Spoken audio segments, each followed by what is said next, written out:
You ready? Let's do it. What?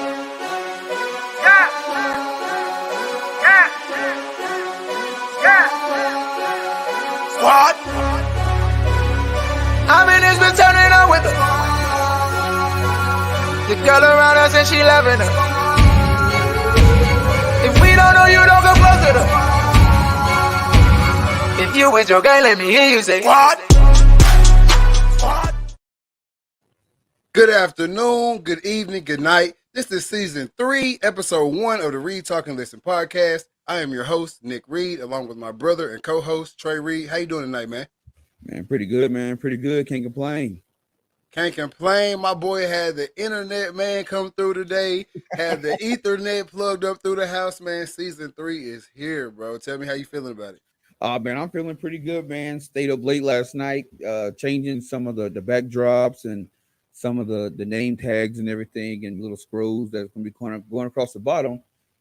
So, other than that, man, I feel pretty good about it, man. Got the internet fixed, man. My boy Ethan came through, hooked up the, brought the, I had downstairs was my my modem in the laundry room. So the signal was all bouncing everywhere. He came, moved it upstairs. Then he plugged up and hooked up an Ethernet port in here. We good to go. Let's get it. Exactly, man. I told you I got Ethernet ran through from the back to the front, man, because you have to have it nowadays, man. It's kind of sad, you get the highest Wi-Fi package, most people do, especially if there's multiple people in the house. And then halfway through the month, every now and then it just cuts out. Like it's almost like they're purposely lowering your signal. I don't know if it saves them money or whatever, but they're personally lowering your signal. And if you don't call, if you're not one of those people that will call and go there, or call and check them, they're gonna let it run slow. You know what I mean? Yep. Well, I think like I bet like you said, halfway through the month they started funneling your stuff down. You know what I'm saying? It's just like when they say you got unlimited cell phone service, about toward the end of the month, they start filtering that shit. Start getting a little bit limited. Yep. But man, speaking of filtering and things getting moved around, these college coaches, it's that time of year, isn't it? Man, it seems like it's coming early, man. It's early. The coaching carousel. You got coaches leaving, you know what I'm saying, right toward the end of the season, like gone. Exactly. And the coaching carousel is what they call it. It started to spin quickly this year. I mean, it's going. Some people very, very pissed off, very aggravated fans, I should say, disgruntled fans of certain teams, and other people are happy, and other people are looking up for themselves. I got a couple questions for you though, and I'll just talk about these two right now. There are more coaching changes as well, but I'll just talk about these two right now. I want to ask you who got the better deal. USC, did they get the better deal, or LSU, did they get the better deal? Ooh, I'm going to say USC got the better deal. Any elaboration on that? Well, I mean, you like look at what's his name? Oklahoma coach. What's his name? Give it to me. Lincoln Riley. Young coach. You know what I'm saying? Up and coming. Look what he deal with. You know what I'm saying? Oklahoma. I mean, USC is a perfect fit. I mean, for USC, he's a perfect fit. Yeah. As for him for being at USC, I don't know, because USC, they have not been the same since the early 2000s. You know what I'm saying? When they were dominant, when they had Reggie Bush and Matt Leinart and that, that whole crew that came in, they had about that 4 or 5 year stretch where they were just dominant. Yeah. And they have not been the same since then. Even the Pac-12 is not even the same, Exactly. Oregon, I think that's more to speak to. It's in itself. They're midway to the bottom of the Pac-12, and the Pac-12 isn't even as strong as it used to be. No, not at all. And it kind of, I'm not even an Oklahoma fan, but like I said, I'm just a football fan. But earlier this season, he did a whole lot of talking about how Oklahoma was ready for the Big 12. I mean, not Big 12, but the SEC. Yeah. we ready now. We can go in there. We can win it now, and then you jump ship. Yeah. So to me, it's like you did a whole lot of woofing, but then when you start thinking about it, you're like, I'm not. I don't want to do this. I'm hopping ship. I'm dipping. I'm gone. Yeah. Gone. Well, but in his defense, let me break it down right here. But before I do that, let me give a shout out. Our mom, Sakina watching, Linda, our grandma watching, Fozzie on the thing. He said, we live. Brandon Loris, my boys from work, said, what's up? Cam Sullivan said, what's up? And Brandon said, hey, we got that Wi-Fi fixed, Cam. The super producer, man. We got that Wi-Fi fixed just for you, Cat. But no, in Lincoln Riley's defense, let me bust this down for you right here. The contract details. These aren't confirmed, by the way, but these are just some details, right? Right. USC buying both his homes in Norman for $500 over the asking price on both of them. So that's an extra meal wheel right there. Bam. All right. Buying him a $6 million home in LA. Unlimited use of the private jet 24/7. On top of the $110 million. On top of the $110 million that they're just giving him to come coach there. Okay. They're buying both of his houses. Let me say that again. They're buying both of his houses in Norman. Both of them, they're paying $500 each over the asking price. So that's another meal. Then they're going to turn around and buy him a $6 million home in LA. And he also has unlimited use of the private jet 24/7 for family. Man, whoever his agent is, hey, come talk to me. Exactly. You know what I'm saying? Like, bro, how do you not? USC did not win it. Lincoln Riley won that deal. USC did not win in that deal because if he go there and don't win not one national championship, you didn't get nothing out of it. They all you got was a fat ass bill. I will say this: if you're trying to get players to USC, you grab the right guy. Yes, Lincoln Riley has been the guy that has been stealing Texas guys and taking them to OU and balling with them. Right. He's the reason why it's going to be harder for Texas once OU and Texas go to the SEC. It's going to be harder for them to prevail is because he gets recruits. OU has had a couple of top guys drop off the board since he's made his decision. Well, yeah, because these days kids don't commit to the school, they commit to the coach. Yeah. And you know what I'm saying? If I'm a top recruit and Lincoln Riley was recruiting me at Oklahoma, well, shoot, he going to USC, what better spot to go? You know what I'm saying? It's California, you're in LA. That's another great point. Because now, you know what I'm saying, if you that high profile player and you in California and where USC was in LA. Yeah. Yeah, you in LA. So when it comes to NIL and getting that money off the field, what better place to be? You got commercials, it's Hollywood right down the road. You know what I'm saying? Yeah. You might land some movie deals, hell, even a little TV spot or something. Who knows? Exactly, and your family. Think about that. You got kids. Now they're in LA. They're getting a better shot at doing whatever. More than Norman. I'm not dookie on Oklahoma. Let's say that. I'm not taking the dookie in Oklahoma right now. But let's just face the facts. Los Angeles is a better city than Norman, Oklahoma. Oh, definitely. But just check this out though. They just paid what, $6 million for his house. Mm-hmm. I can $6 million. I mean, it's a big house, but I bet you it's the same size as the house he had in Norman. I mean, that's fine because they just bought both of those for more money. You know what I mean? They just bought those from me, and then they're giving me another home. I don't have to even live in this home. They're just giving it to me.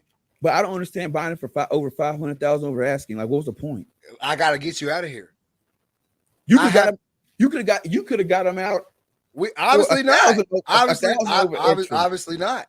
Obviously not. You don't think it worked this way up there? You think they just came? You just said his agent needs to call me. Yeah, but I'm gonna tell you what it is. He didn't really want to go. Exactly. That's what I'm saying. He didn't really want to go, and he did what most people do. I'm gonna throw out some outlandish stuff that they'll never agree to, because I really don't want to leave. And they don't happen to be like, all right, we got it. Now, here's what's going to suck for USC. If he get there, stuff don't go the way that they want it to go, then it's going to end up just like a was a Charlie Wise situation where he dip out and y'all still paying him. But I think at this point they're at a space. They're at a space where they need it. You know what I mean? It's the Hail Mary. Yeah. You know what I mean? We're going to do this. We're going to put this crazy offer out here. Get this guy. If we can get him, he's got to be our guy. He's got to be our Jesus. He's got to save us all. Yeah. You know what I mean?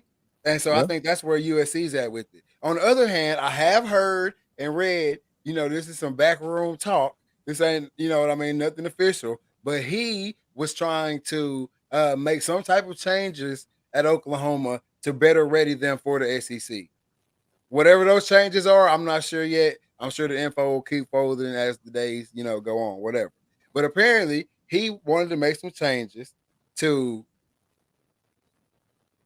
get those guys better prepared, get OU better prepared for the SEC. Those changes, whether it be coaching, whether it be trying lowering some standards to get a different type of player in, whether it be, facilities, whatever it may be. I don't know what it was. And then also hiring Stoops. They wanted him to hire Bob Stoops. Well, as like I don't know what the quarrel is there. I don't know what, or he probably, I don't want the guy coming back in that was running the show here to be my assistant, because when he gets here, he's going to get comfortable. He's going to want to run it how he was running it. I don't know. I'm not going to even take it into that conversation because I don't know if that's what it was, but that's rumor. That's out there right now. Right. And so they kind of, I'm not going to say they forced him to leave, but they kind of gave him a reason to leave. If that's the case. Yeah, but he wasn't, you know what I'm saying? You can't, I don't say they forced him out. I just think he said, hey, we going to the SEC. I need these things. And if they said, we can't provide that, well, I'm just leaving then. You know what I'm saying? Exactly. Okay. But I can tell you this, though, it's going to be real hard. It's going to be real hard to get kids from Texas and Oklahoma to come out to California. Do you think? Yes, bro. They are going to the Texas and Oklahoma are going to the SEC. But you always have Los Angeles as a. You can say whatever you want to say about playing the SEC, At this point, college football is about making that bread. Where can I make a lot of bread? Los Angeles. Yeah, but everybody not gonna make that bread, because I can tell you now. But I can sell you that dream all day. But I can sell you that dream, but you gotta be realistic. For players coming from Texas, from Oklahoma, from Alabama, any southern state, and you going out to California, they not gonna look at you highly because you're gonna come out there talking like this. You're gonna be that hit, and they gonna see that's not the LA scene. The LA scene is that pretty boy. You know what I'm saying? But look, get on Twitter. Get on your phone right now and get on Twitter and find you a group of high school athletes and tell me what they look like. They ain't wearing no cowboy hats. They ain't wearing no boots and no jeans. They dressing like they in LA, and they want to be out there. Yeah, that is what the kids are wearing now. That's what the kids are. That's where they're getting all of their swag from now. No, I got that. It ain't about the swag, but it's that southern accent that's gonna get them, because you already looked at it as dumb. That's gonna be what's gonna get them in the door. That's what's gonna be what's gonna draw it to them. I don't Matthew think so. McConaughey. Nobody looked at him as dumb. They did look at him as dumb. He is Southern draw to the fullest. But look what just saying. Look what movie roles he gets. Okay, there. and that's fine. If I have to be on your truck commercial because I'm from Texas and you sell Dodge Rams or you sell Chevys or you sell Fords or whatever you sell, and I have to be your Southern draw, and I'm out here I'm over here rushing for 150 a night. Yeah, but you're not getting that in LA. You're not gonna get that in LA because they don't drive trucks in LA. I'm just saying there are things. I'm just using that as an example. There are things that they're going to want a Southern person to do. Yeah, and even if you never get that deal, I could come into your house and sell you the LA dream. It's easy to it sells itself. I don't even have to sell it. First of all, you're gonna be playing for USC. You know who goes to school at USC. You gonna go chasing it. Come on, let's be real. Bro, I don't Let's be real. Put yourself back at Pleasant Grove. Okay. Pete Carroll comes and knocks on 13. Bam, bam, bam, bam, bam. How you doing, Mr. Reed? You know, I would like you to come out to Southern California, you know, living in Los Angeles and, you know, play football for me. No, I'm going, but exactly, it's the same shit. Yeah, no, I'm gonna tell you that's going back. That's 08 going back then. Where I'm looking at USC, like that's a top school. But I'm just saying, okay, but the popularity of USC football wise in 08 is the popularity of Los Angeles now. Man, I don't know. I just don't see it. We'll see how it plays out. I get a lot of this shit right, but we'll see how it plays out. No, I can't say you do, but I think on this one I'm gonna have it because, bro, it's gonna be real hard to get them kids to come to the Pac-12. There are a bunch of variables. You are correct, because like the Pac-12 is weaker right now. You know what I mean? But you can come to USC, be a star in LA, and play today. I mean, that's a freakishly great deal to a lot of kids. Yeah, it is. I think the SEC is gonna trump that. Playing in the Pac-12 is gonna trump it. Well, speaking of the SEC, let's move on to the next big coaching change that's been around in the cycle right now, and that is Brian Kelly going on down to the Bayou, LSU. That LSU lost on that one. I say the same thing. I'd have waited. There's no way I'm bringing Brian Kelly into nothing. That he's done nothing at Notre Dame. I mean, he has a lot of wins at Notre Dame. I think he's got the most wins at Notre Dame. Yeah, but nothing to show for it. I agree, and that's my thing right there. But some will argue, not me, but some will argue he will have more to work with at LSU. I disagree because I think LSU has always been trash. Right. And I'm gonna keep saying that until somebody looks into it and is like, oh damn, he might be telling some of the truth to that. Besides a few years where they had freakish, outlandish defenses and they were competing, which was like a little 3 or 4 year span right there. Yep. Honey Badger, Pat Pete, Pat Pete first, then Honey Badger, Claiborne, them cats. When they were going through that, they had good defenses that was keeping them in games. Outside of Jamarcus Russell and now Joe Burrow, you've never had a legit quarterback. You've had a guy who was really, really good in high school, had a bunch of hype coming into college, and then he thudded out. And it up came the next guy who looked just like him. He thudded out. Then you switch it up, thudded out.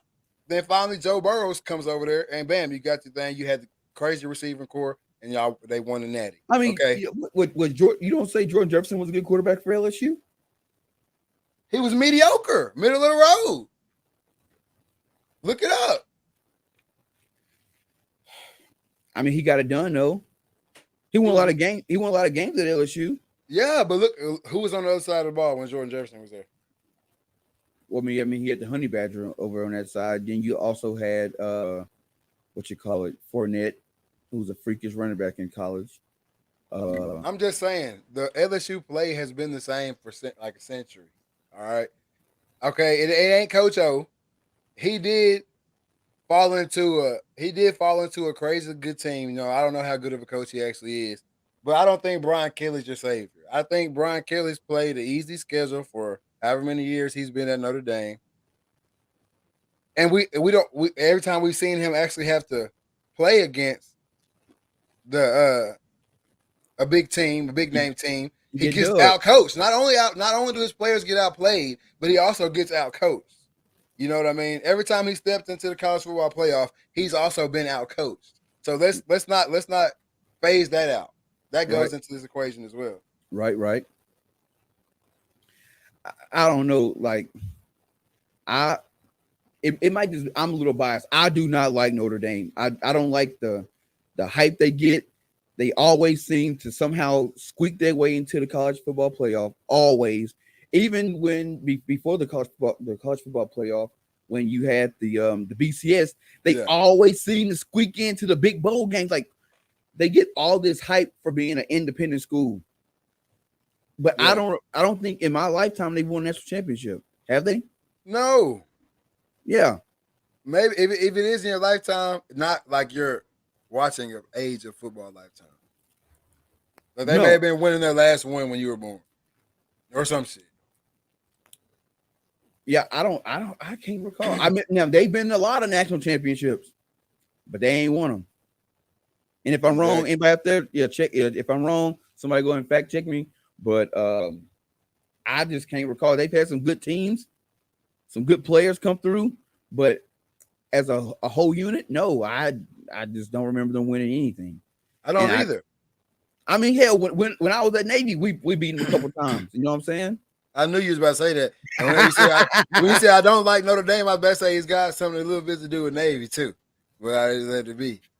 Oh yeah, because we always going to The last time I told you, boy, I'm right on a lot of shit, boy. The last time they won a national championship was January 2nd, 1989.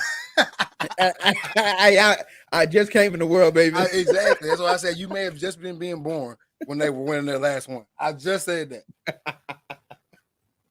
It's because you probably already knew. I may have came across it in passing a long time ago, and that's why I said that, but I didn't consciously know right then.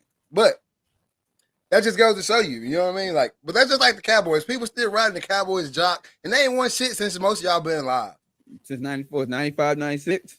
Man, I don't give a damn. If it's 90 anything, it's a wrap. I work with somebody who was born in 01. You know what I'm saying? So it's a wrap, bro. Like, it's crazy talk. But speaking of the college football playoff, when you called me, I was in the middle of something. I couldn't called really hear it. you. I told Go you. ahead. Go ahead. I told you. Hey, I told you yesterday morning. I said it on the way to work. I said, bro, they're going to put Michigan at number 2. You said, ain't no way they're going to jump Michigan number 2. I'm like, yes, they are. They're going to jump Michigan at number 2 for beating Ohio State. And I be darned. I got the gym. You talking about Southern Draw. God, dog it, boy. I got out the gym, got the notification. I looked down. I said, hey, I had to call you. I called you right away. I said, hey, I told you. Now I did say they were going to bring Notre Dame up and drop Cincinnati out. Yeah. No. I said they was going to bring Oklahoma State up and drop Cincinnati out. But look like Cincinnati if they went out, they're going to hold strong at number 4. I hate that for them. I hate they're gonna do those young men like that, man. Oh, they're gonna get embarrassed because what they are, say 4 play 1. Yes, sir. So yeah, Georgia gonna double them. It's gonna be 50-0. It's gonna be pretty bad, man. It's gonna be pretty bad. But hey, Alabama beats Georgia in the SEC championship and they get in. Who get in? Alabama. Yeah, they gonna jump down to number 1. If Alabama beats Georgia in the in the SEC championship, they gonna be all up in that thing. That's what's gonna happen. Now, hey, because I'm all about this football. Maybe scripted, guys. I think I think it is, but this is why I think it's scripted right here. They can play stuff out the way they want it to justify doing stuff down the road. So, for example, they letting the season play out the way it is and kind of moving things around the way they are, because it's going to make, for what Burke just said, do that 8 to 12 team playoff. Yeah, which we've talked about this several times. It's been needed to be done for a couple of years now. But yeah, they're just making the narrative. They're go ahead and fueling the fire, getting the kindling going. So whenever they drop it, they drop it. You know what I mean? Right. And then nobody can argue because here's the proof. Yeah. Brandon says, what if Notre Dame makes it in the playoff and they have an interim head coach? Notre Dame ain't making it in the playoffs ever again, I hope. But if they do and they have an interim head coach, hey, but see, if Cincinnati could play them in the first game, that could be a sneak dub for Cincinnati. Yeah, that could happen. If Cincinnati and Notre Dame got in, which that won't happen. But if Cincinnati and Notre Dame got in, and that would be a good game. So they need to let them play that shit in the bowl over there, and get them out of here, man. They're not ready. They're just not. The depth's not there. The coaching's not there. They're not ready. Now the Big Ten, they got a championship, right? They got a championship game. I mean, we can see Michigan lose in a championship game because that's one thing about the Big Ten. Ohio State is probably the only consistent team that like they win the game they're supposed to win. Yeah. If it's close, it can go either way. Now Michigan, they'll beat an Ohio State, and next week they'll go and lose to Michigan State. You think? Yes. No. It's gonna be Michigan versus Iowa. They'll lose. They'll lose to an Iowa. Iowa's got it in them. Yeah, bro. At one point in time, Iowa was number 2 team in the country. They got it in them until Purdue knocked them off. That's the Big Ten championship. Yeah. So yeah, Michigan is going to could possibly lose to Iowa. And it's just that conference is wishy-washy. And like I said, the only consistent team they have is Ohio State. Was just inconsistent. Huh? The only inconsistent team they have was just inconsistent. Right. I mean, the only consistent. No. But see, that game is different because that's a huge rivalry. Yeah, and anything can happen in a rivalry game. Yeah, that's a huge rivalry. I feel that. But I don't know, man. I done watched some videos of that Ohio State game, and there was a play before Michigan State scored their last touchdown. Bro, the hole opened up.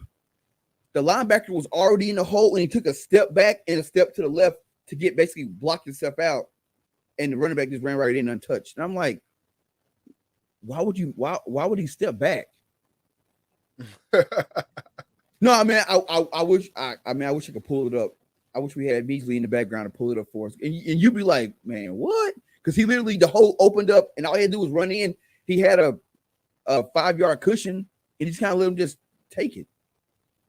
Exactly. But sometimes things look a little different on camera. You know what I mean? Than actually what happened. Man, it was a camera it was a camera right behind the quarterback. That's the best you can get right there. Exactly. Well, hey, you never know, man. But not only are coaches moving around right now, we're about to start seeing a lot of players moving around right now, man. The college portal, the transfer portal is open wide, and the floodgates are about to start rolling. And I kind of want to talk to you a little bit about that. First of all, just give me your full take and give the listeners your take on the transfer portal. So I'm a big fan of the transfer portal because it allows players to like basically move freely. You know what I'm saying? Was it one time they can move with one time in their career? Is that what is in the portal? Yeah, isn't it one time, or you can go as many times as you need to? Now that I'm not sure on. So I think it's one time. You can move one time. So we can go with that until we get something else. But what you call it? It allows players to move. It also allows these coaches to kind of respect their players more. If I told this kid he was gonna come in and play right away, and I don't have no intent for him to play right away, there's a possibility that he could dip out on me, and I can't do nothing about it. Because in the past, a player transfer, the coach had all autonomy to say, well, you can't go here, you can't go here, but I'll sign off for you to go here. You know what I'm saying? If you play in the SEC, you're not going to transfer to a SEC team in our division. You know what I'm saying? You can go to the SEC, the other side, but you're not going to play. If you're in Bama, you're not going to LSU. Yeah. You know what I'm saying? So I'm a big fan of the portal, but you guys got to talk about the drop down. You would have had to, if you didn't want to sit out. Yeah, you had to drop down. I do like the fact you can go and play immediately. You know what I'm saying? Yeah. But I don't know. Like I said, I think it's also screwing up the game because you got some of these kids that the minute they realize they're not playing, I'm leaving. I'm gone. Yeah. They're not waiting it out anymore. Exactly. But should you? You know what I mean? Like we talk about this all the time, right? And I've had this conversation a couple of times. We'll dig a little deeper into what some bad things, some cons of the portal in a second. But I've had this conversation a couple of times, and with this portal, you give the players a voice. I think almost. Yeah. You know what I'm saying? Like back in the day, even like before I was in college, and maybe even before you was in college, it was cutthroat. You know what I mean? Like legitimate cutthroat. Like I own you. You know what I'm saying? you're here. I'll give you a bus ticket back home if you don't want to do this or you don't want to act this way or whatever. You know what I'm saying? Right. Or you and the coach have some quarrel off the field. Nothing that it has nothing to do with football, nothing to do with your talent, and you're stuck in a system where you're not going to play. You know this. There's guys right now on college football rosters who know they're not going to play. They have been told by their position coach or head coach that you are not going to play here. You're not who we thought you were. You're not going to play here. Right. You know what I mean? You've heard it said to guys. I've heard it said to guys. That's the real of the fact. Now you tell a guy, hey, it's just not it. You're not the fit that we thought you would be for our program. You're not going to play here. You're more than welcome to stay on the team, work your way, special teams, whatever. You're not going to play here. Now that guy can go to his room, hop on the computer, go through the processes, and enter his name in the transfer portal. Yeah. All right. Now, I don't know what school would take you back, but you could take your name out of the portal at any time and remain in that school if they'll have you. Yeah. You know what I'm saying? But now you just have a voice to say, okay, boom, I'm not going to play here, whatever. Cool. I don't need to have a beef with y'all that I'm not going to play here. Because now I can get in the portal. I fit somewhere. Right. Yeah. You know what I'm saying? It's too many schools that I can play. If I was good enough for Oklahoma State to recruit me, I know I can go somewhere and play. You know what I'm saying? Even if it's a D2 school or D1 AA, I can go somewhere and play. But you got to think about it. If you're at an LSU or you're at a Bama or you're at a Georgia or a Texas or OU, think about how many mid-majors are underneath that.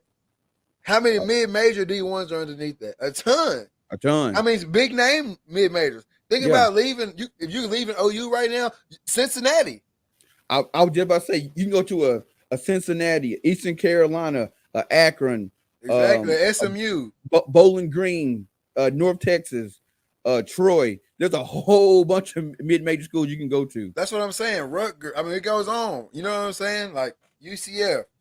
I mean, there's schools. There's hella schools. So yeah, you leave. You have the voice as a player now. Not only do you have a voice as a player now, with the NIL, you're also getting paid. I don't want to get too far off the path. I'm just saying, with the NIL, you can be making a little money. And then also, so now, hey, you don't want me to play? Cool. I got a little money in my pocket. I'm going to transfer over here, and I'm going to see how I go. Yeah. I can make more moves now in the college football game. Right. You know what I'm saying? I kind of control. I got a little bit more. I'm steering the boat a little bit more now as a college football player. That's why I like the portal.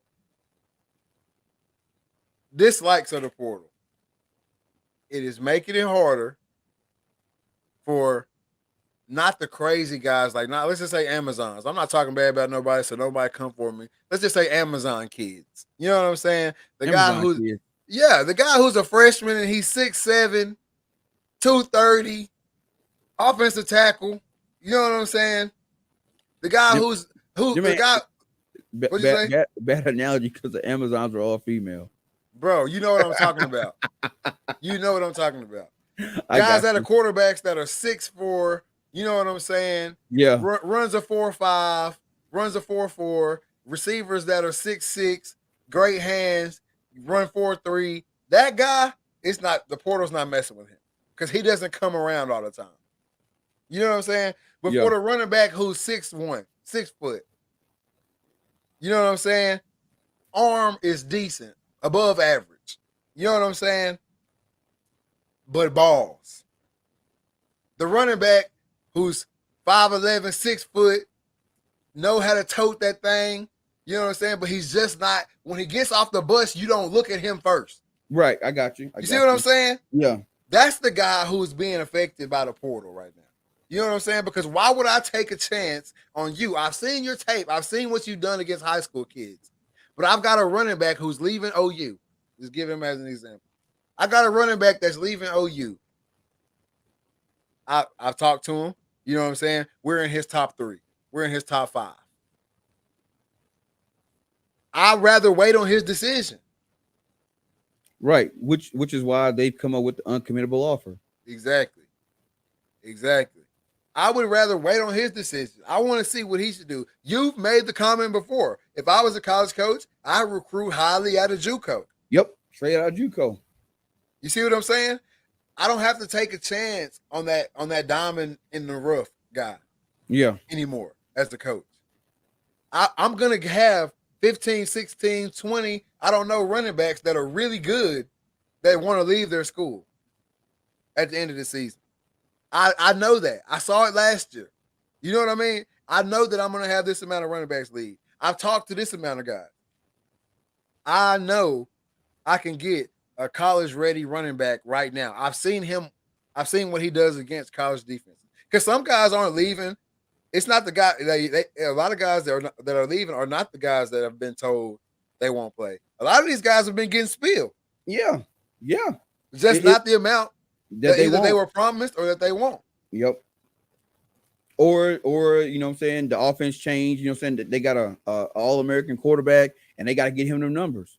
So instead of running it, you know what I'm saying, 30, 25, 30 times a game, they passing it, you know what I'm saying, 50, 60 times a game. And you limit it to 10, 15 carries a game. Oh, and then not to mention, like your boy Brandon said, coaching changes. Exactly. No, I didn't forget about it, Brandon. I was just talking about the ones that everybody's talking about.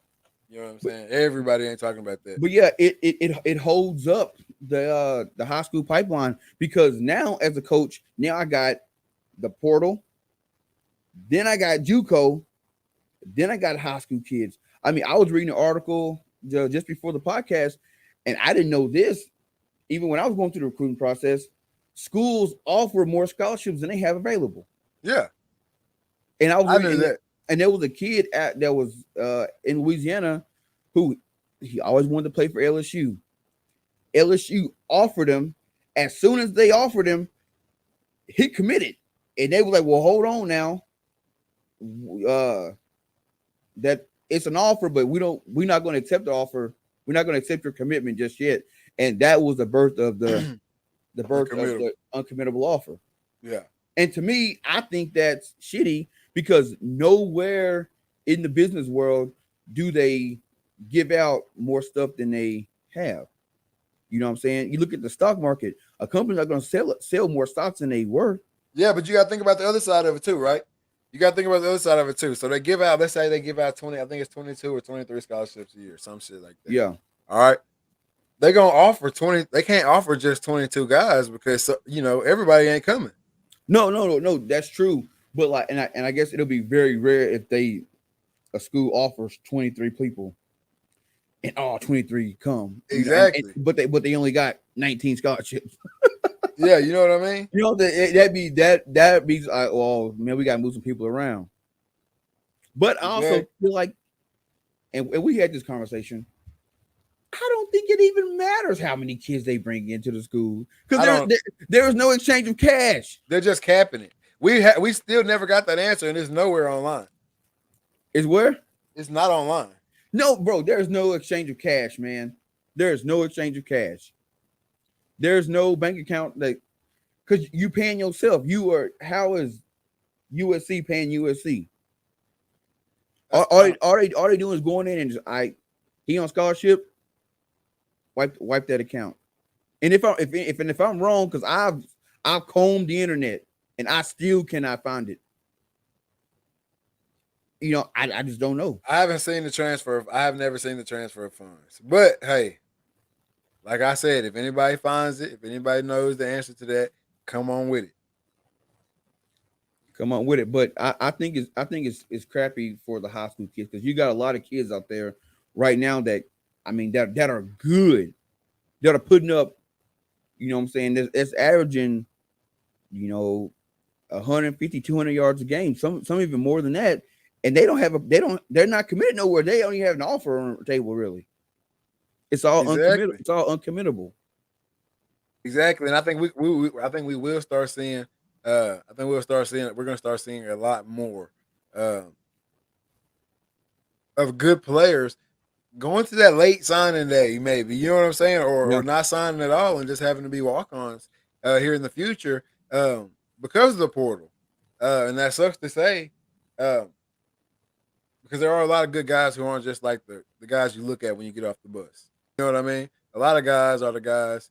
A lot of guys that are really good just don't have that demanding look yet. They haven't come into their body yet. They don't have that grown man body that they'll have that sophomore or junior year at their prospective school or whatever.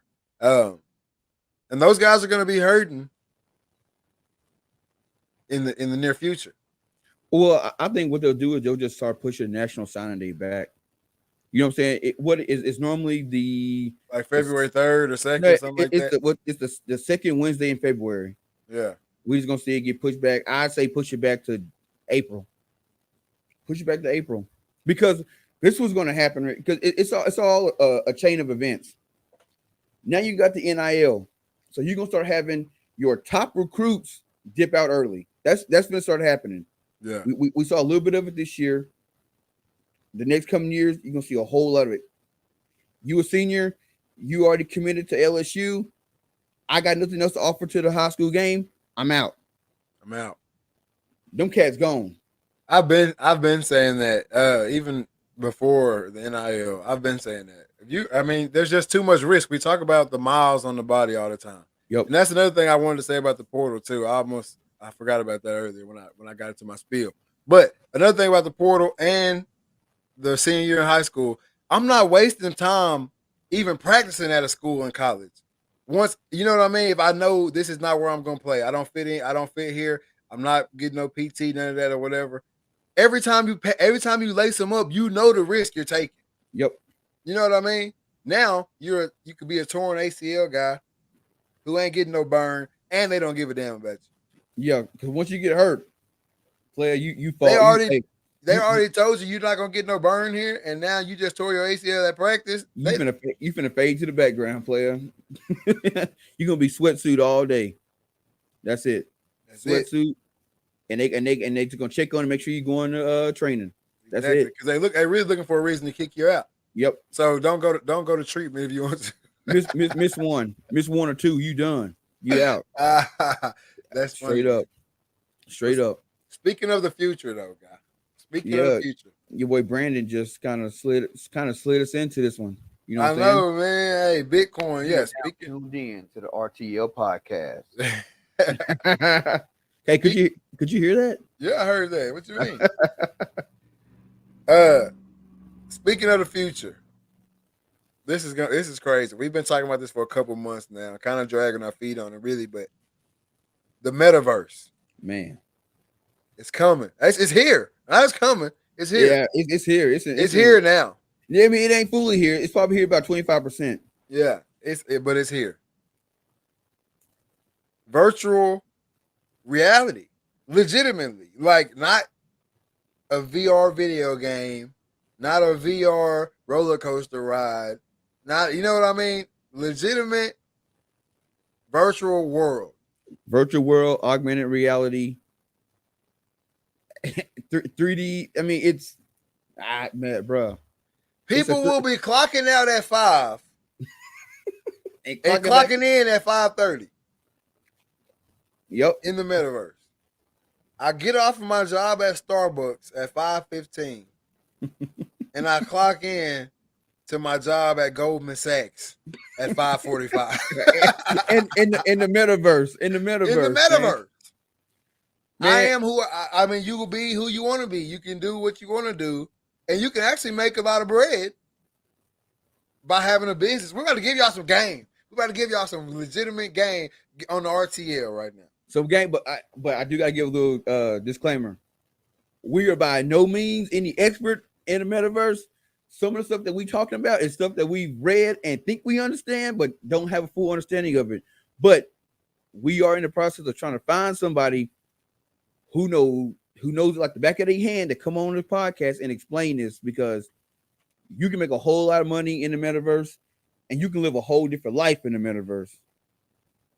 Exactly. If you Whether do it that right. will be good or bad for society, we will see, I guess, because it's here. Bro, so have you ever seen Surrogate? No.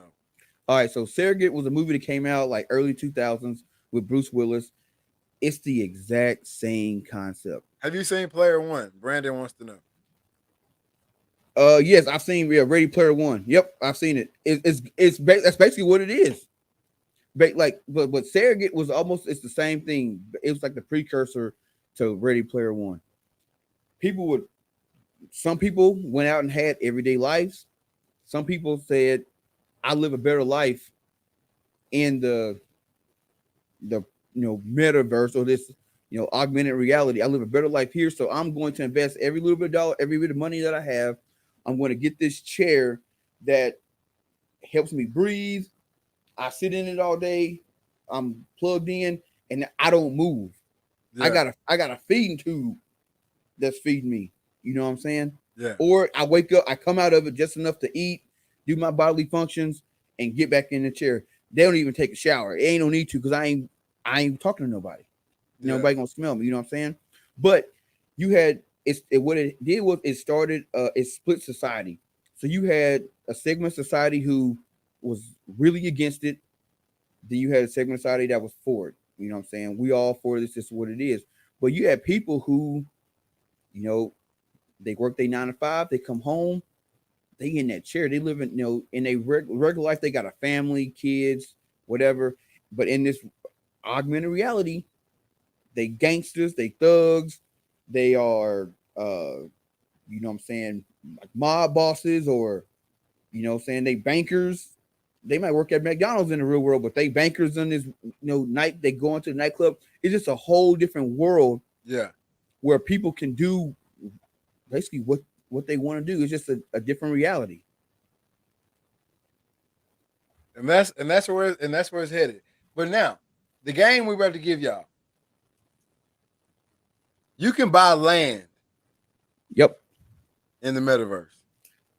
Yep, you can buy land through Sandbox, especially real estate. They have virtual towns already where you can buy, storefronts. You can buy storefronts. You can buy farmland. You can buy buildings already. And in that building, you might have an office space. Yeah. And say somebody, like people like us and the RTL, we might have to come to you, buy a studio in the metaverse. You know what I'm saying? Where people can hold meetings and parties and all that. It's going to be just like the real world. Just like the real world inside your VR headset.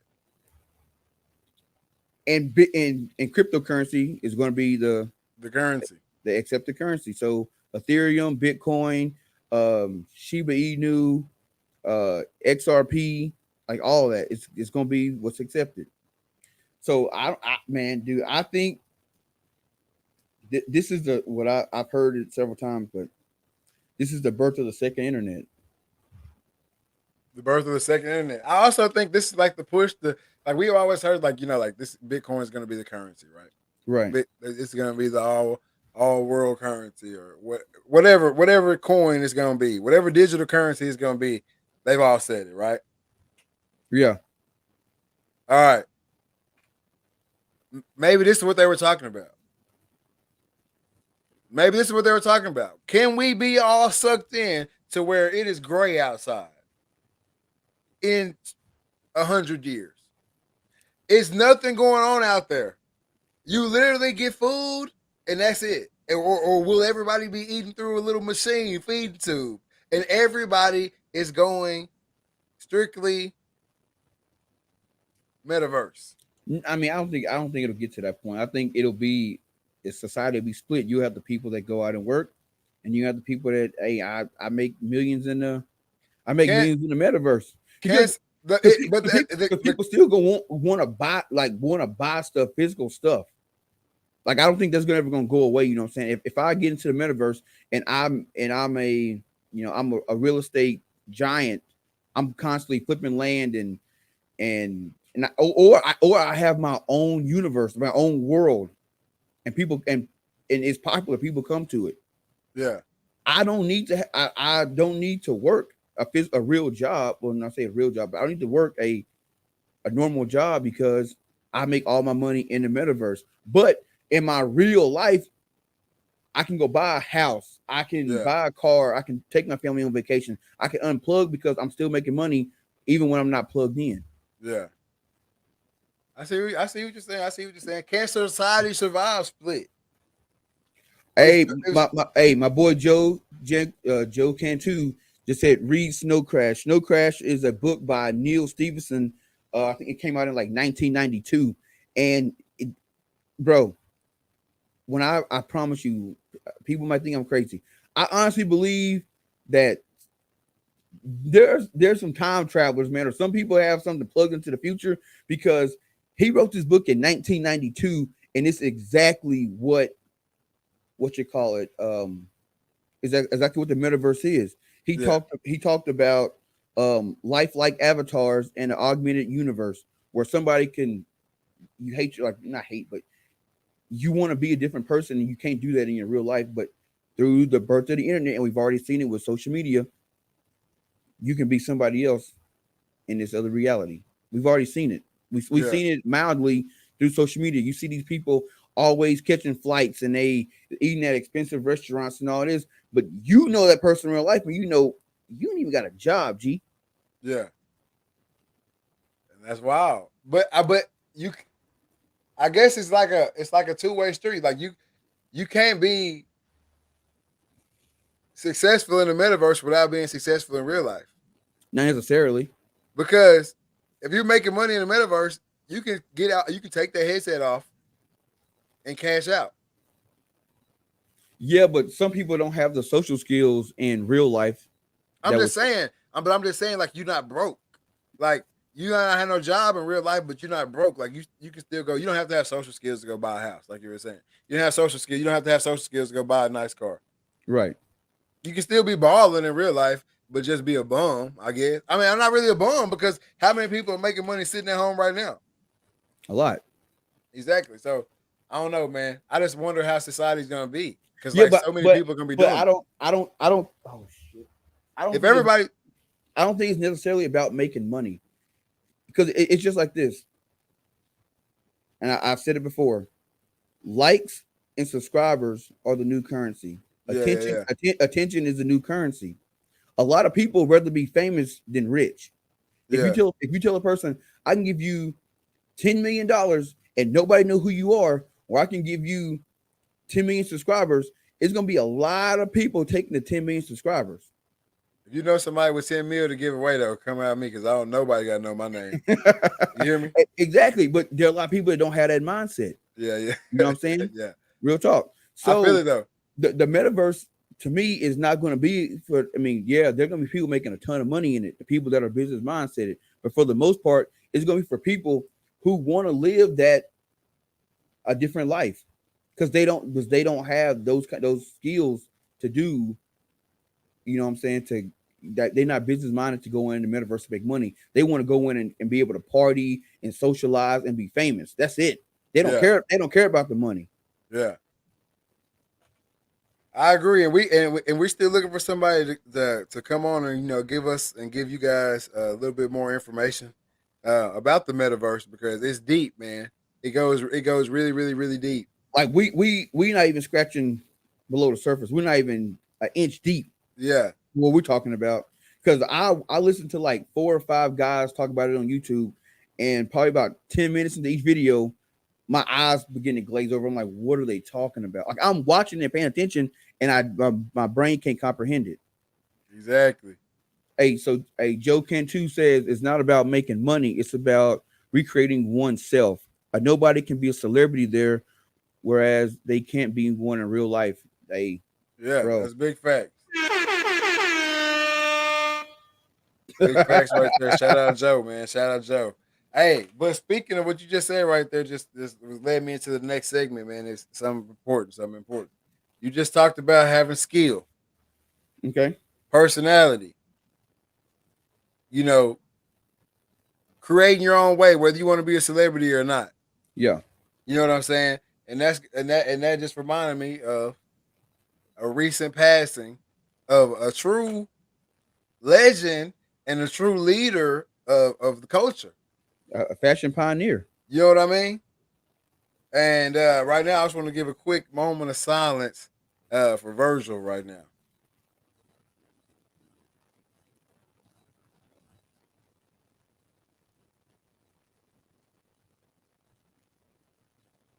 All right, for you guys who don't know who Virgil is, man, fashion icon.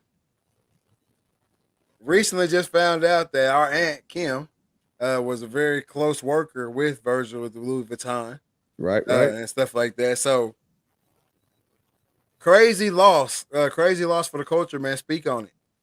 So like, I honestly I didn't really know who Virgil was, like, saying, like a couple of years ago. You know what I'm saying? I would always hear his name in like Drake songs, Kanye songs. I would be watching like Complex News, and they'd be like, yeah, you know what I'm saying, I got this new V-Loan, not V-Loan, but Off-White from Virgil. I'm like, who's this Virgil dude? You know what I'm saying? And this dude basically just, you know what I'm saying, Kanye found him. He was designing clothes for Kanye, and it, of course, just his career just took off. Where Louis Vuitton, they didn't make the mistake like they made with Dapper Dan. You know what I'm saying? They basically tried to bury Dapper Dan and to steal his stuff. But with Virgil, they was like, hey, let's bring you on board ASAP. You know what I'm saying? And when you see all these celebrities and setting the trend for the culture, a lot of it came from Virgil, the mind of Virgil. Yeah. And like I said, it's a terrible loss for the culture. And it's one of those things where he passed and no one knew that he was fighting cancer. Other probably close friends. It kind of reminds me of the Chadwick Boseman. I was just about to say that. Some pictures came out and he was looking, a little slim in the face, eyes sunk in. And I know I did. I thought two things. I was like, man, either he getting ready for a movie and he really get into the role, or he got on some stuff. Yeah. Had no clue. Him fighting cancer was never, never crossed my mind. And that's one of those things that you got to think about it. Like, you never know what somebody battling. You know what I'm saying? Some people rather do their battles alone. Exactly. And that's what I'm saying. Like, I was trying to sit here and figure out a way to like tie that in. You know what I'm saying? Is that cultural, or is that a thing that we, or these two guys were famous, obviously, so we hear about it, right? But are black males or just males in general, when they're going through something, are they just more likely to hold it in? Are they just gonna sit there? I'm gonna fight this. It's not everybody else's problem, or is it just a thing? Like, I just want to live out the rest of my life. Like, I know, like, I'm not like technically not even fighting it. Like, I'm not even going through the chemo shit or anything like that. Like, I just want to live out the rest of my life. You tell me I got 5 months. I want to live these 5 months out. I want to live these 5 months out. Yeah, I think it is. It's one of those things where I want to live out these. Doctor tell you got so many years and so many days and so many months to live. I want to live out those months in peace, and I don't want a bunch of sympathy. I don't want the sympathy from people. I want people to do stuff for me because they know I'm sick. Yeah, you know what I'm saying. And I mean, this is how it is. It was just like apparently he's been sick for a long time. Yeah, that's what I'm saying. Like, and I remember when the Pop Smoke album dropped, and he was commissioned to do the cover, the artwork, and people were really talking bad about it. Like, yo, you could have done something better than that. That could have been why when he found out he was sick. Yeah, and that goes back to what I said earlier. You never know what somebody's going through. So don't just hop on them like, hey, bro, you could have done a better job with that. That sucks, because like I said, you don't know what that person's got going on in their life. Exactly. And he always preached. I saw this. He always preached. I see. Shell said he was diagnosed in 2019, which is around the same time that Pop Smoke album came out. Yeah, he always. That's a crazy connection right there. But he always preached, because that was his dream, to be a designer. He wanted to design and do that. He always preached, whatever your dream is, whatever you're doing right now, whatever your dream is, go chase it. Chase that dream. Don't ever let that dream die. Right. Think about how many designers that you've come across in your life, whether it be in high school or somebody started making shirts. Because think about like the vinyl pressing shirts and stuff like that or whatever, like that got hot like 5 years ago and it's been going strong or whatever. But think about the people that were doing it back in 09, 08, 2010. Yep. kids. You know what I'm saying? Putting paint on the clothes. Man, putting paint on the clothes. I mean, dude, in Texarkana, and I'm surprised. I can't believe. I think Buddy's still there. The dude in the mall doing the airbrush t-shirts and boots and shoes. He's still there. I couldn't tell you. Man, I don't think so. Man, we were just there and I didn't go check. But you know, I was at home probably about a year ago in the mall, and he was still there. So I would think he probably still there. I would hope so. But I mean, airbrush shirts, that was the style in Texarkana in the back then. You know what I'm saying? That's a designer. Even though people are like, oh, he just airbrushed the shirt. That's the type of designer. He was a designer. Yeah. He was a designer for sure. But that's what I'm saying. Like, but I mean, he made his money. You know what I mean? I'm saying like that may have been his dream. He wanted to have the airbrush shop. Well, you got to think about back then, so many people getting helmets, airbrushed, and everything. He made his bread. Yep. I'm talking about the person who was doing it on the side, working another job, and they were just doing it, and they just stopped doing it because they went to college, or they stopped doing it. You know, it was a fad in their life, or oh, I'm not gonna make it in this. You know what I'm saying? So stop doing it. Myself, as in jumping into the clothing, business. You know what I'm saying? And stopped it because you know trials come up that I gave up on it. You know what I'm saying? I was just like, okay, it's not worth it for me. Right. How many people? I'm just thinking. I got like 5 or 6 that come to mind right now. Like true, that I think pioneers, designers, like shit that I see people wearing today. You know what I mean? That were doing it way back then. No, I mean that's normal in life. There's a lot of people out there that they have great ideas, they got big dreams, and for some reason or another, they just don't pursue it. You know, whether it be fear, lack of funds, and a lot of times just don't have the confidence to put it out in front of the world because they're afraid of what people are going to say about it. Yeah. But there's a lot of people out there. Like, with me, I'm gonna give myself speak on myself. Since I got into this hunting shit, I sit online all day in my living room, on road trips, when I'm on my break at work, just looking at land because I want to have my own, you know, hunting lodge and guide service one day. Yeah. I just turned 32. I'm not getting any younger. So in the next year, 2, 3 years, I don't know what's promised to me, but I need to pull the trigger on that. But I'm afraid to, because when I look at those numbers, look big. Yeah. Land numbers, it look big, and you know it's something I'm afraid to pull the trigger on. You know what I'm saying? And you know I could look up 10 years from now, and I'm still not a landowner, and still sitting in my car looking at land. And and then I'll be 40, 42 then. You know what I'm saying? Yeah. So, I mean, I know what people go through when I know that situation. Oh yeah, most definitely. I think we all do. But I just think that's like a wake up call. You know what I'm saying, for not only the culture but the country. You know what I'm saying?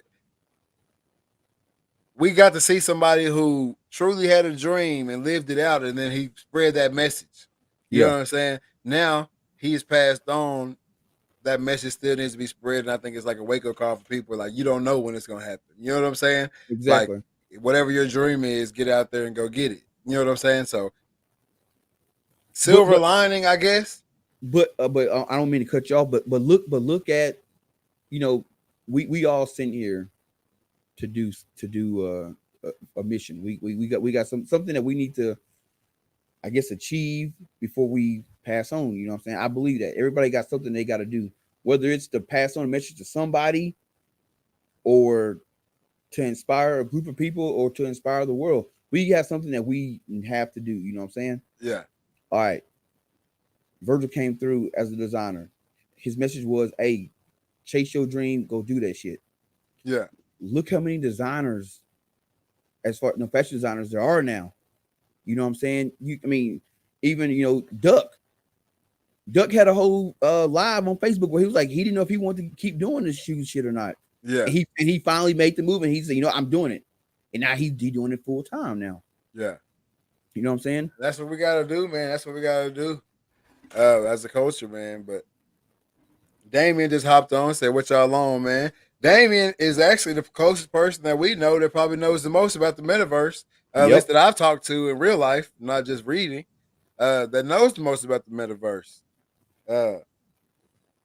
I know he's gonna be making a splash. We'll probably be reading about him here. We'll probably reading about him here in a few months. Yeah, watch world making a splash in the metaverse, but that's definitely the next move, man. That's the move of the future. Hey, look what he said. What? Buy you some land. Hey, I'm telling y'all, I'm not always right. I'm not saying I'm always right, but I know a little something every now and then. You know what I'm saying? I'm not saying I'm always right, but I know a little something every now and then, man. For sure. And that's coming from the tech man himself right there, saying buy you some land in the metaverse. So I'm not saying right now, which he may tell you different. He that type of guy. But I'm gonna tell you, I'm not saying right now go blow your savings and then Christmas come around and you long in the face because you bought some land in the metaverse and it didn't work out the way you thought it was gonna work out. But if you got a little something on the side and you got a little something to throw at the metaverse and you can, I think you should. That's all I'm saying. Oh, for sure. I mean, even with me, man.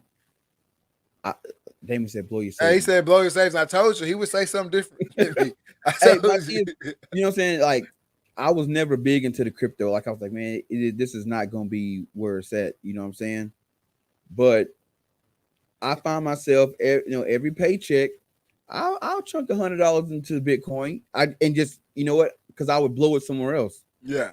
So let me put that $100 up, and I don't look at it. Yeah. At all. I don't look at it because I know my little $100 is just putting a small dent into what the value of one Bitcoin costs. You know what I'm saying? Yeah. So I just put it away, don't look at it. And next paycheck, it just automatically goes into it. I don't even miss the $100. Yeah. So, you know what I'm saying? Just see what happened. Who knows? It could blow up and I look up and I got a couple 100,000. Guess what? I got my land.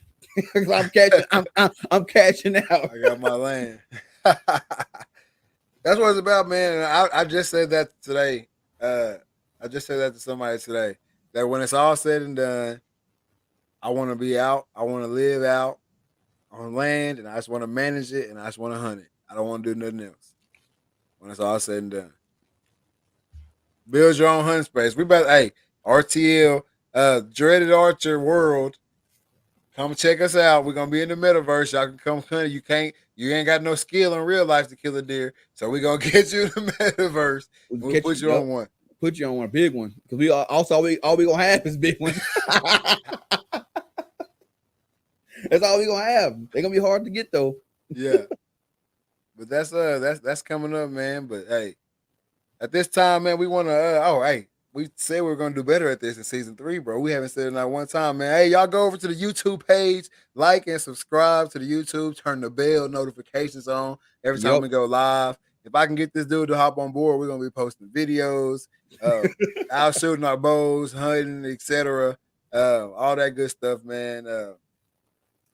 It's coming soon. But yeah, go over to the YouTube page, like and subscribe. If anybody want to hop on, also hit that link. Man, and hop on with us and chop it up with us for a few seconds before we call it a night. Before we head out, because that works in the morning. Hey man, give me something I can give a hand clap to, because I need some hand claps. We ain't got no hand claps tonight. What's something out there right now we can give a hand clap to, man? Shoot, let's see. Hey, give a hand clap to that dude that stole our money on YouTube. Clap. He getting the.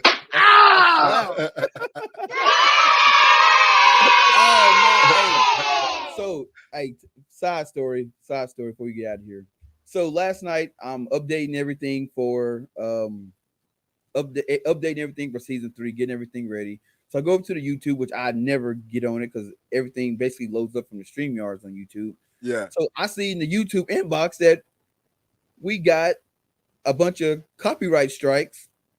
Something in copyright strikes. We got a copyright strike for? So apparently during season 1 and season 2, we got Damien on. So apparently during hey, what up, Bang? Hey, hold on real quick. Up, bro? What up? Hey, so apparently during season 1 and season 2, we were playing that little 5-minute clock, and that music was copyrighted, which I had no idea because I got it off StreamYard. Thought it was public domain. Well, this artist named Apollo, that was his music, and he snatched our YouTube funds. So I'm thinking he got paid. So we missing out some money. Do the math. This man that went through all the copyright strikes for $30. So shout out to Mr. Apollo and the $30.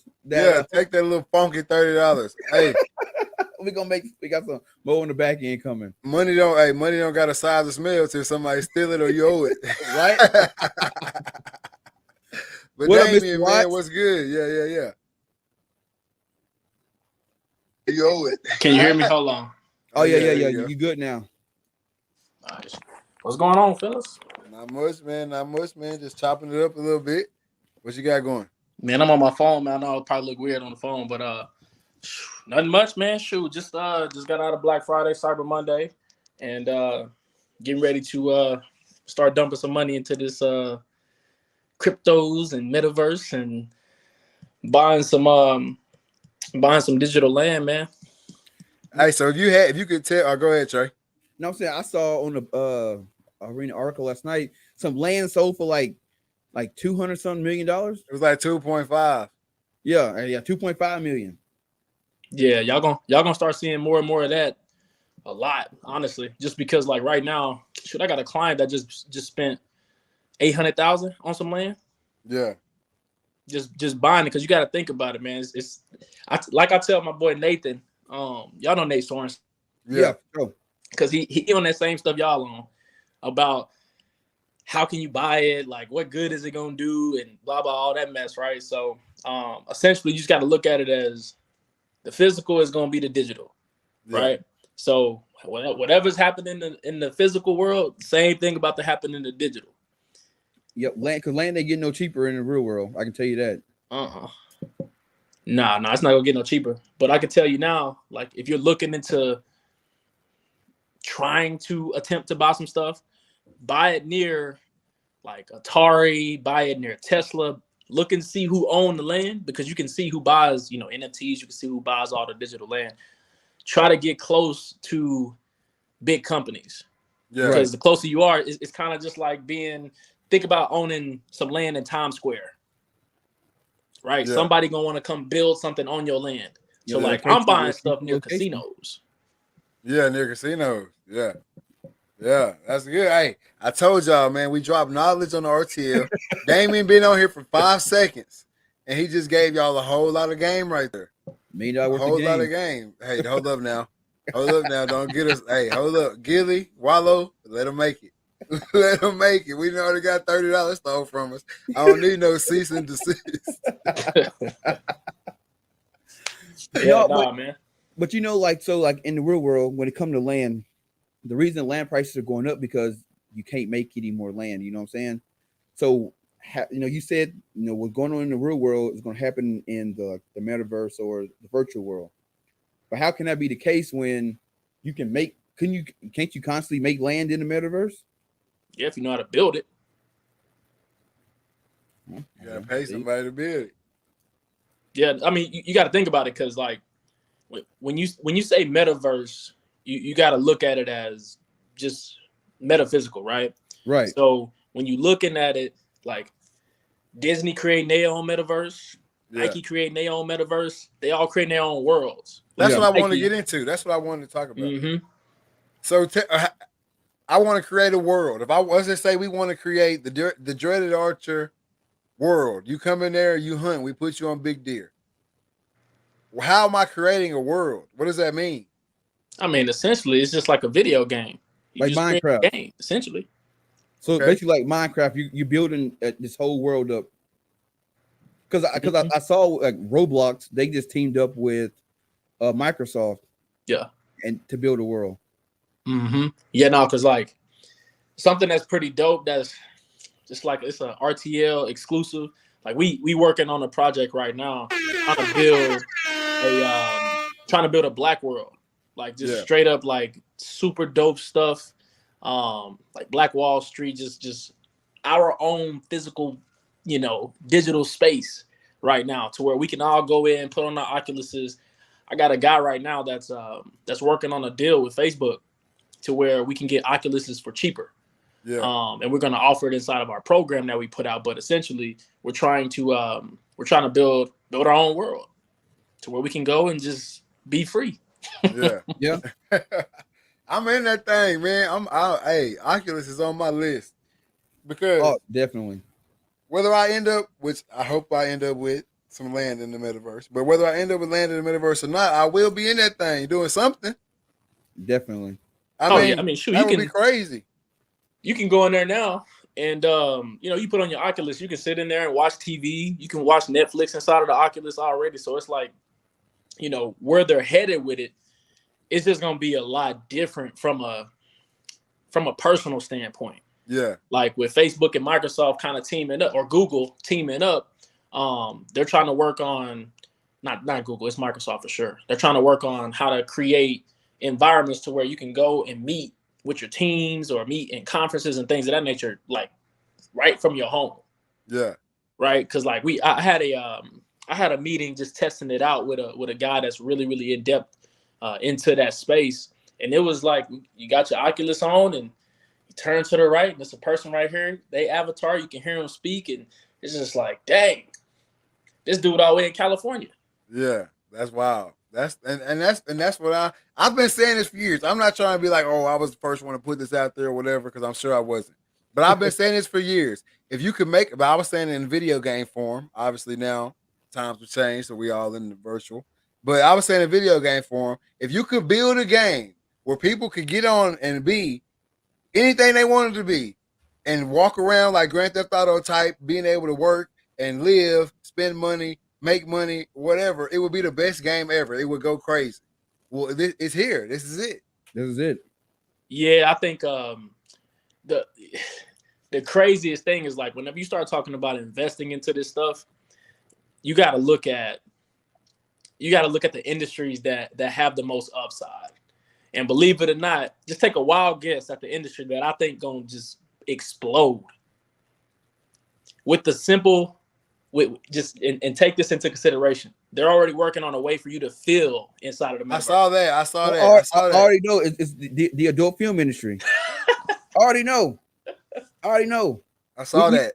Because last night Nick said something about a glove. They're making a glove you can feel. Yeah. I already know where this is going. Yeah. Yeah. And I was telling Molly the other night, I was like, man, it's gonna be a whole bunch of cheating in there, boy. I'm telling you, hey, your boy's gonna be getting handies in the metaverse, man. Old man sitting on the couch. Yeah, no, it's gonna be pretty crazy, man. But I can tell you this, man, it's right around the corner. I know people talk about all this stuff. I give it 3 to 5 years max for it to be like fully standard. Yeah. I'm with it, man. I've been saying it for a few months now, but we in it. We here. Yeah, I'm trying to get into this NFT thing. You know what I'm saying? Because I'm looking at these drunken apes and I think it's called Bored Ape. Mm-hmm. And man, these people are buying these things for $300. They bought it for $3,000. You know what I'm saying? Like 6 months ago, turning around selling it for $350,000. They said there was a kid that's 12 years old who's made over $500,000 in the last couple of weeks just flipping NFTs. Yeah, the NFT space is kind of crazy, man, just because like it's all about the utility behind the NFTs. So with utility, it's just like, think about it like this, something that backs it, something that gives it value. So like with the Bored Apes, for example, I got another client that actually had 2 of them before they, whenever they first started. Right. He sold it too early. And those same ones flipped for like a couple $1 million. So he missed out on a massive opportunity. But what happens is if you own one of those Bored Apes, you get access to private yacht parties, like just all type of exclusive stuff. And that's why Steph Curry got one and Lil Baby got one. Like that's why they buy all these, because it's the utility that's backing the actual digital art. Because at the end of the day, it's still a PNG. Right, a JPEG or whatever you want to call it. It's still a piece of digital art, right? But if you put something behind it, like Meta Thugs, it's one that like Chris Brown and all these guys are into.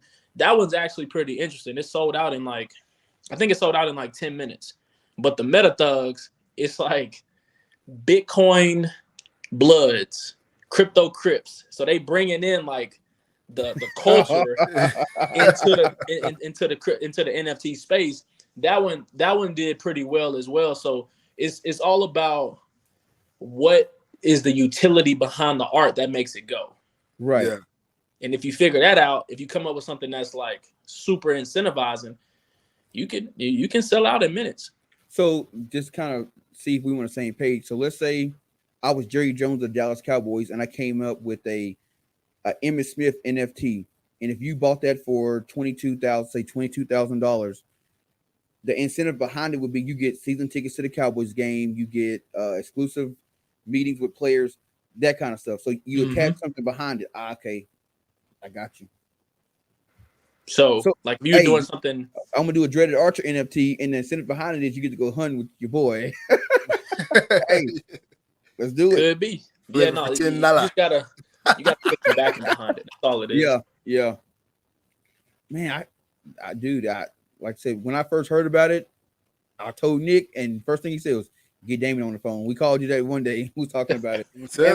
Bro, I've been reading on it, but like I said earlier, I get to listening to people and reading it, and my eyes just glaze over. It's so much information that's out there. You know what I'm saying? I'm not even surface deep yet. Man, you gotta like what I do on a daily basis is I spend at least an hour just diving into really the back end of it, because that's where the money is. Like you can make money on the front end with the NFTs, but if you understand like DeFi and blockchain and all of the tech behind it, that's where the real money is, because and everything is backed by technology. Right. Yeah. So you got to get into the tech part, and then once you figure out the tech part, the front end is a lot easier. It's like, oh crap, all I got to do is make 100, 10,000 different little ducks and make something unique about it. Cause like that's what you want to look for whenever you're looking at NFTs, is the rare attributes. So like if you got a duck and it got a mustache, the other duck might not have a mustache. It might have a red hat on, or it might have an earring on it. It's like you got to look at those rare specs of the actual NFTs. And the rarer that you have, like you could have one that got doughy eyes, you could have one that has tattoos. Like the rarer that it is, the more that it's gonna be worth. Yeah. With that, man, I hope y'all jotting this down, taking notes on the RTL, man. Share this, like it, send it to your friends. Like I said, like and subscribe on the YouTube, man. If anybody else got something to say, hey, hit that link. Hop in with your boys. So, hey, how hard is it to get someone to make an NFT for you? Man, honestly, man, you can go on Fiverr and get somebody to make an NFT. Making NFTs ain't hard. It's getting people making them work. Yeah. Okay. So that's all you gotta do, man. So in order to make them work, you have to have some kind of incentive behind it. Yeah, I mean, you got to have some reason for people to want to get into it. Like, Bored Apes is like, I look at it as like number 2. Number 1 is CryptoPunks. Yeah, CryptoPunks I've seen CryptoPunks. So those two are those. If you got a CryptoPunk and you hold it, man, it's some crazy incentivizations behind that.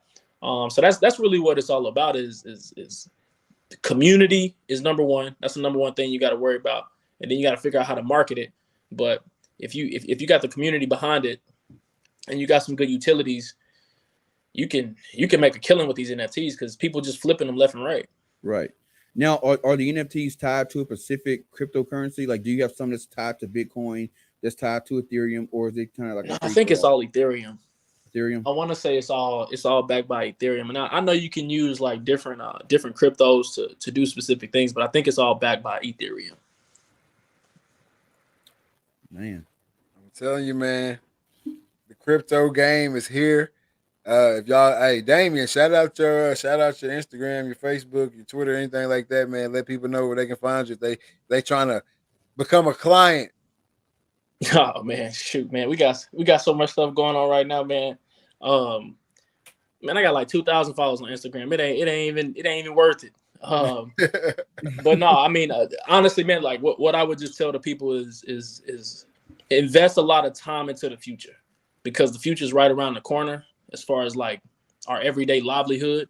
That's where I'm spending a lot of my time. I have to get through all this crazy, biggest sales of the year time. But if I were you guys, myself, I'm taking it upon myself because Molly ain't gonna look into nothing. She don't want to know nothing about it. It's too confusing. It's over her head. So, as fathers and leaders of your families, like this is where everything is headed. So I would 1000% just dive into it, deep into it so that you have a deep understanding, because once it starts becoming a reality, you can get ahead of the curve. Yeah. Right. Most definitely, man. We appreciate you popping on. Hey, that was Damian Watts, man. The tech guru of the RTL, man. You see he's got the flag by his name. He always out here lurking in the comments, man. We appreciate you hopping on. We appreciate you hopping on with us tonight, my boy. All right, man. I appreciate y'all, man. Y'all have a good night. All right, you too, bro. Peace. Hey, Damian Watts, he always come on dropping a few bars of knowledge for the fans, the listeners of the RTL, man. Again, hey, season 3, we still here. We ain't going nowhere. We ain't going nowhere. You know what I'm talking about? Dug in like an Alabama tick, baby. Exactly, baby. We dug in like an Alabama tick. But man, it's that time of the show where we gotta do it. Mental health checks, man. Mental health checks. On a scale of 1 to 10, man, where you at? Personally, physically, and then business wise, man. All right, man. Personally, man, I'm sitting about a 9. Just got done with Thanksgiving, man. Got a chance to come home, kick it with the family, do some Black Friday shopping. You know what I'm saying? And got some of that butter cake, and I left my butter cake. I just saw that today. I just saw that today when I went to Granny's. I just saw that today. Hey, let me tell y'all what this dude wrote on the lid of his eating cake now. I know it's gone. There was a piece of cake left in there. I saw that. Hey, it said his name. It said Trey, ! I'll bust your ass. but yo, hey, people don't understand. Like at Linda's household around the holidays, if there's the dessert table is gone before the regular food is gone. Just so you know that, like, before anybody played up any turkey, any dressing, candy, the cake is getting cut. I'm usually the first to cut it. Get my couple slices, slide them to the side, and by the time I make my plate and look over, the butter cake gone, the sweet potato pie gone, pecan pie gone, because Mama gonna take 2 by herself, 2 whole pies, and next thing you know, there's nothing but crumbs and plates left. Then everybody go over and eat. Bro, you get your hand cut off grabbing somebody butter cake, man. Hey, I'm telling you, man, that was so funny though. Like, I look up and everybody, looking at trying to make their plate, get some dressing and stuff like that or whatever. I look up, I see Trey cutting cake. I just slide on over. Like, yeah, go ahead and fill me up too, bro, before we even get into. Oh yeah. Hey, I saw Cam said something about some honey bun cake. Did he get some? Yeah, I gotta hook up my producer, man. I took him a homemade fried apple pie and some of that homemade honey bun cake, man. Oh, I mean, you changed his life. now he gonna be a regular. Oh yeah, but personally, like I said, sitting about a 9, feeling good. Man, hunt season is about at a wrap. So archery goes until January 1st. So I still got an archery tag. I go out there and field that.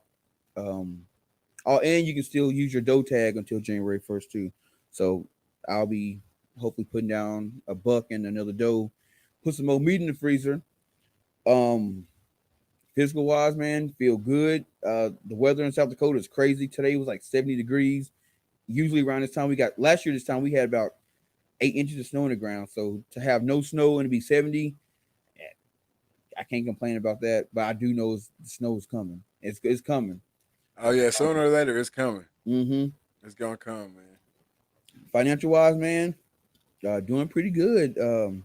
Black Friday put a little dent in my pocket, but it was all worth it. I talked myself into buying a bunch of stuff that I think I need, but in reality I really don't need. But it is what it is. Hey, that's what we all do, and that's what Black Friday does to us. Anytime they start saying deal, we get excited. Like, hey, I asked that dude at the I'll tell y'all a quick little story before I get into my mental health.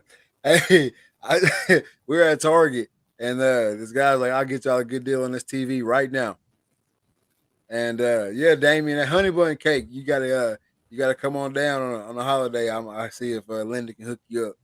But we're in Target. This guy like, I got a good deal on this TV or whatever, and I'm like, hey man, how much is the TV normally? Before you tell me this deal, you know, because I know y'all just raised those prices up last night. Hey, he tried to give us a little weak. It was a weak deal.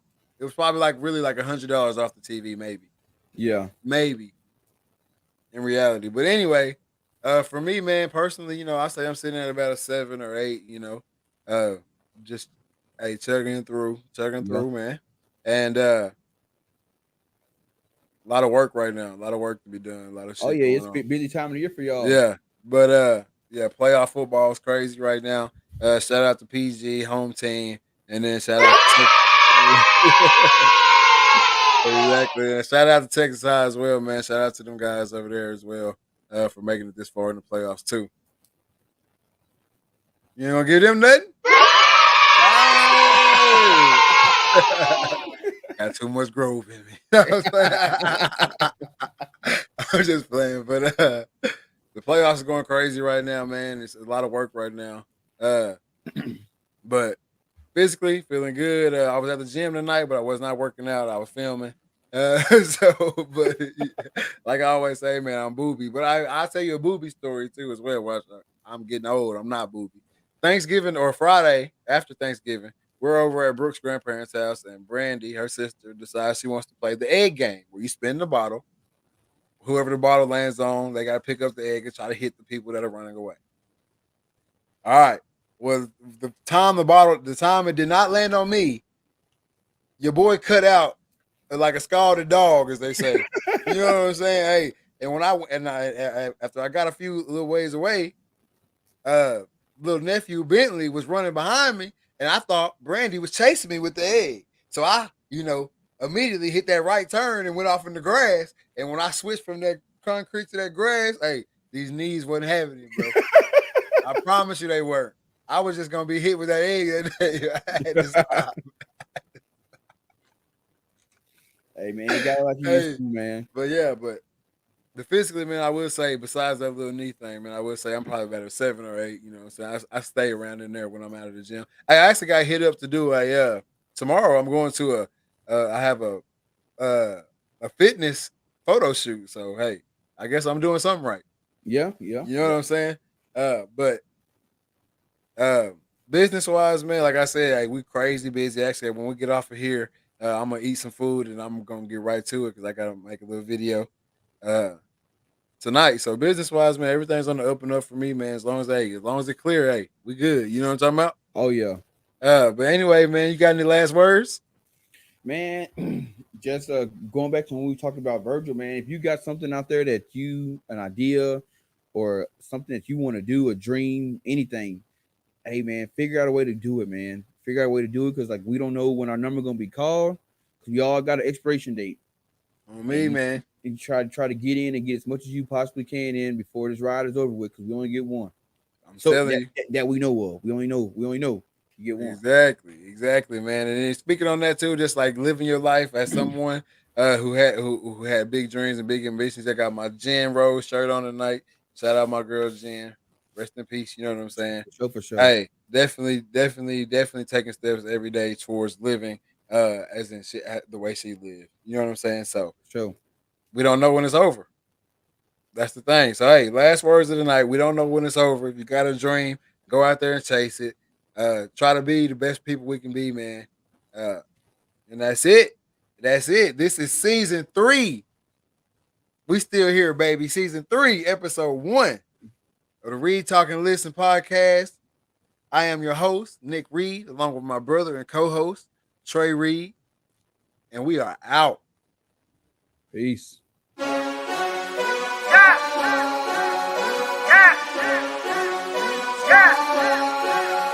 What? I mean, it's been turning on with her. The girl around us and she loving her. If we don't know you, don't come close to her. If you with your guy, let me hear you say, what? Fuck.